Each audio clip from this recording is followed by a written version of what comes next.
আসসালামু আলাইকুম সবাইকে। আমার নাম মোহাম্মদ আশরাফুল আজম আলভি। আমি বর্তমানে Sheikh Rehana textile engineering college গোপালগঞ্জের লেভেল 1 টার্মেকে ওয়েট প্রসেস ইঞ্জিনিয়ারিং ডিপার্টমেন্টে অধ্যয়নরত আছি। আজ আমার আলোচনার বিষয়বস্তু হচ্ছে টেক্সটাইল এবং পোশাক শিল্পের নির্দিষ্ট একটি ক্ষেত্র উন্নয়নের জন্য পরিবর্তন আনতে চাইলে উদাহরণ হিসেবে আমি একটি ক্ষেত্রকে বেছে নেব, সেটা হচ্ছে টেকসই উৎপাদন এবং পরিবেশ বান্ধব প্রক্রিয়া। এই বিষয়টি নিয়ে আজ আমি বিস্তর আলোচনা করব। টেক্সটাইল এবং পোশাক শিল্প আমাদের অর্থনীতির মেরুদণ্ড। তবে এই টেক্সটাইল ও পোশাক শিল্পকে যদি সর্বোচ্চ চূড়ায় নিয়ে যেতে হয়, তবে তার মাঝে কিছু প্রতিবন্ধকতা রয়েছে। আমাদের কিছু চ্যালেঞ্জ মোকাবেলা করতে হবে।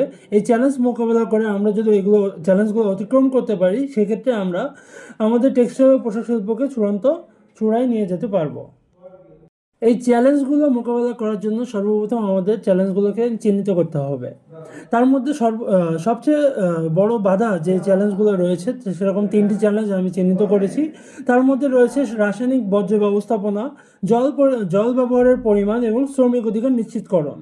এর প্রথম যে বাধাটা আমরা একটু আলোচনা করতে চাই, আমাদের রাসায়নিক বর্জ্য ব্যবস্থাপনার ক্ষেত্রে প্রচলিত রং এবং প্রসেসিং প্রক্রিয়ায় ব্যবহৃত রাসায়নিকগুলো জলজ জীবন এবং মানব স্বাস্থ্যের জন্য অত্যন্ত ক্ষতিকর।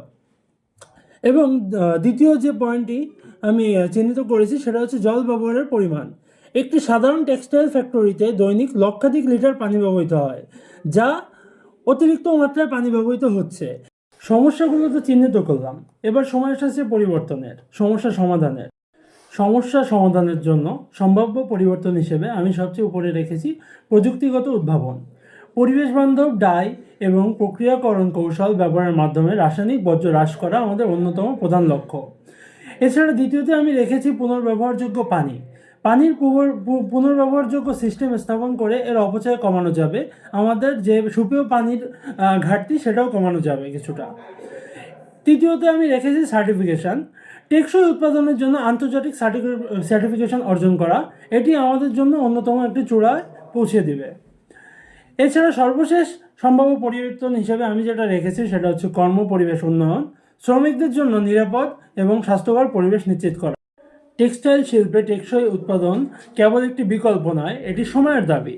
এই উদ্যোগ বাস্তবায়নে আমরা যদি এখনই কাজ শুরু করি, তাহলে একটি পরিবেশ বান্ধব, দক্ষ এবং লাভজনক শিল্প গড়ে তুলতে সক্ষম হব। পরিশেষে টেক্সটাইল ট্যালেন্ট হান্টকে ধন্যবাদ আমাকে কথা বলার সুযোগ করে দেওয়ার জন্য। ধন্যবাদ।